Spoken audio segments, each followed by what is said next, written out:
We are stepping back and since these multiple launches, reevaluating what U.S.'s approach is going to be. I can tell you we're not ruling anything out, and we are considering every option that's on the table.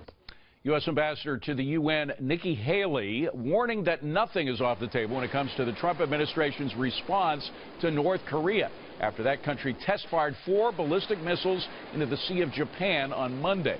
Dictator Kim Jong-un announced in January that his regime is in the, quote, final stage of developing a nuclear-capable missile that could reach parts of the United States.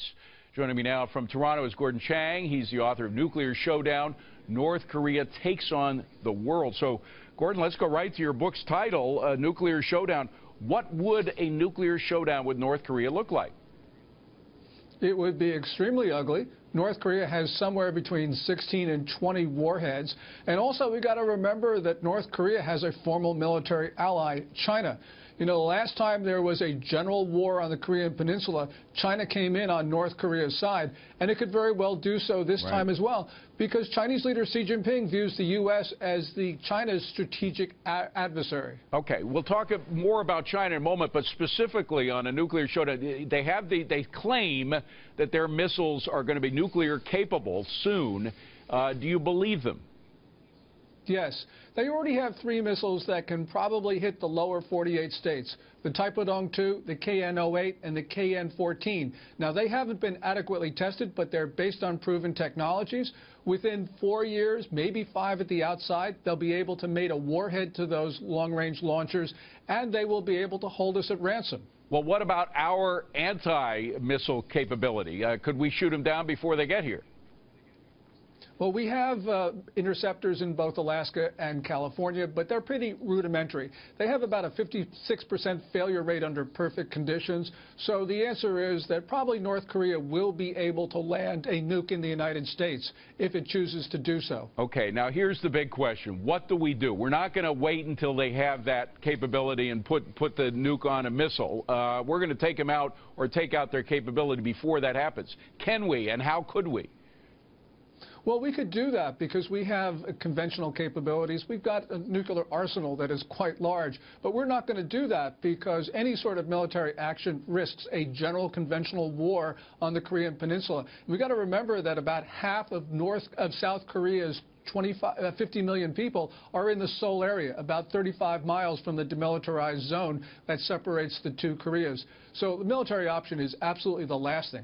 There are a number of things that we can do, David. You know, we've tried almost every approach over the last 2 decades, and they've failed. But the one thing we haven't tried is to impose costs on China for its support for North Korea's ballistic missile program, nuclear weapons program, and other illicit commerce. Well, but you're hearing more stories that China, even though China is so key for North Korea, they're losing some of their influence with North Korea, and North Korea is going rogue. Is that true?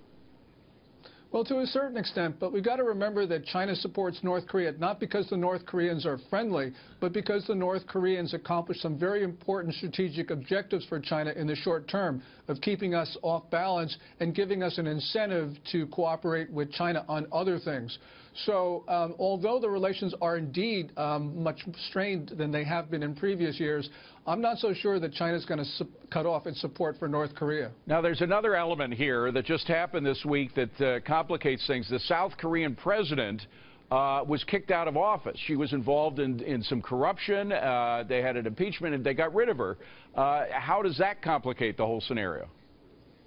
Well, there's got to be an election within 60 days, probably May 9th, and the polls show that the so-called progressives or the leftists are going to win, and that could change every calculus in North Asia and shift the balance of power in favor of North Korea and China. But we've got to remember that South Korean electorate is very volatile. They can change their minds on basically a dime. That happened in 2002.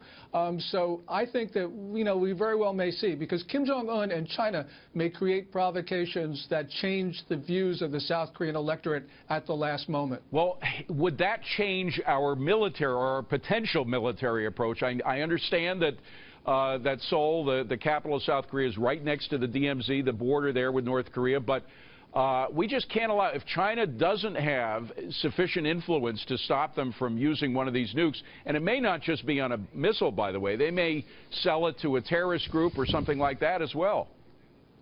Yeah, well, clearly. Or they could smuggle one in, assemble it in New York City, and set it off. Or they could put it on a cargo ship. There's so many ways North Korea can deliver a nuclear weapon to the American homeland. But, you know, with Seoul, if it changes sides, and it could very well do so, you know, that really restricts what we can do on the Korean Peninsula, both from a diplomatic point of view and from a military one as well. A lot of danger there. Gordon Chang, author, Nuclear Showdown, North Korea's Take on the World. Thank you very much, Gordon. Good to see you. Good to have you on.